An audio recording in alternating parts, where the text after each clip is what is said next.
Dear students, today we are going to summarize the only play in our textbook that is named The Proposal by Anton Chekhov. Proposal is originally titled as A Marriage Proposal. It is a one-act play, a farce by the Russian short story writer and dramatist Anton Chekhov. It was written in 1888 and 1889. Now let's try to see the characters of this play. The play has three characters. The first character is Stefan Stefanovich Chubukov, who is a landowner. The second character is Natalia Stefanovna. He is the daughter of Chubukov. She is 25 years old. The third character is Ivan Vasilovich Lomov, a neighbor of Chubukov. He is a large and hearty but very suspicious landowner. He is around 35 years old. Now let's see the setting of this play. A marriage proposal takes place on a country estate in late 19th century of Russia. The scene of the play is the sitting room in Chubukov's house in the country. The time is an autumn day in the late 1890s. One day, Stefan Chubukov got a visit from Ivan Vasilovich Lomov. Ivan Lomov was dressed in his finery, a dress jacket and white gloves. The two neighbors greet each other affectionately. Lomov then takes Chubukov's arm and hesitantly starts talking. Chubukov thinks Lomov is here to ask for money. Lomov is in a state of excitement. Stammering, he asks Chubukov for his daughter Natalia's hand. Chubukov is ecstatic. He accepts the proposal and runs out to send Natalia to meet Lomov.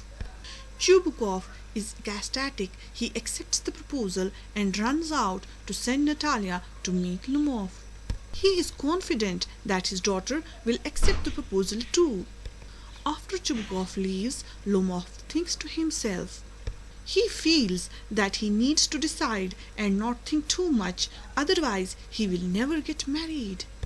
Natalia, he feels, has all the qualities of a good wife. She is an excellent housekeeper, not bad looking and well educated. Besides, he is 35 and has a weak heart. He ought to settle down and lead a quiet life. At this point, Natalia enters. She makes Ivan comfortable and asks after him. Ivan hesitatingly and nervously begins to say why he is there. Instead of getting straight to the point, he starts talking about their childhood and the warm relationship between their families. He also points out that they are neighbors too. His oxen meadows touch their birchwood trees. Natalia interrupts him there. She asserts that Oxen Meadows belongs to the Chubukovs and not the Lomovs. Ivan disagrees strongly, and thus begins a long argument between Natalia and Ivan about the ownership of Oxen Meadows. Ivan believes that his grandmother had allowed some peasant of Natalia's great-grandfather to settle on the land in exchange for laying bricks for her. Natalia, on the other hand, tells him that Oxen Meadows had always been part of their estate. The argument gets louder and louder, and Natalia threatens to send her mowers to Oxen Meadows on the same day. Lomov feels agitated. He clutches at his heart, but he does not back down. Natalia's father, hearing the commotion, enters the room. Natalia asks her father to settle the matter. Chubukov, of course, agrees with his daughter, and thus starts a new round of argument between the two Chubukovs and Lomov. Lomov threatens to take them to court. Chubukov, in anger, abuses his family. Lomov feels his arm is going numb. Angry and agitated, Lomov stumbles out the door. Chubukov, calling him a villain, tells Natalia that he cannot believe that this scarecrow had the nerve to propose to Natalia. Natalia is horrified when she realizes what she had done.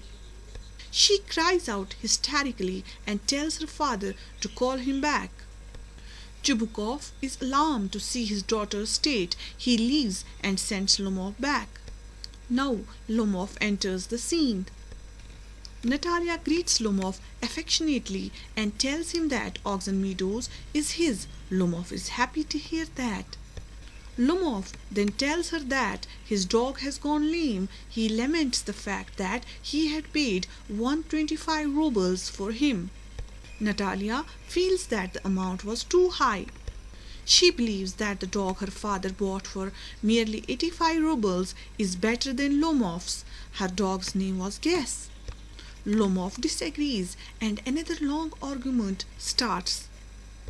Chubukov returns as the heated argument is in the progress. Natalia again asks her father for his opinion. Her father, of course, agrees with her again. By now, Lomov feels that his foot is going to sleep. His heart does not feel well either. Chubukov and Natalia continue arguing with Lomov. They even begin to tease him. Lomov, unable to bear it anymore, collapses. Natalia screams. She believes Lomov is dead. Chubukov looks around wildly, shouting for a doctor. In panic, he seizes a glass and brings it to Lomov's mouth. To their surprise, Lomov starts moving. He is not sure where he is. Chubukov quickly tells him that Natalia is willing to marry him. He tells his daughter to kiss him in agreement. Lomov is now fully awake. He is happy that Natalia has agreed to marry him.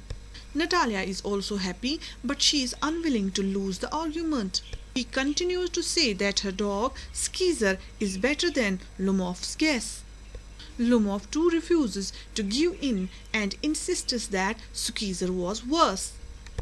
As for Chubukov, he wanted to avoid another argument. He quickly shouts for champagne.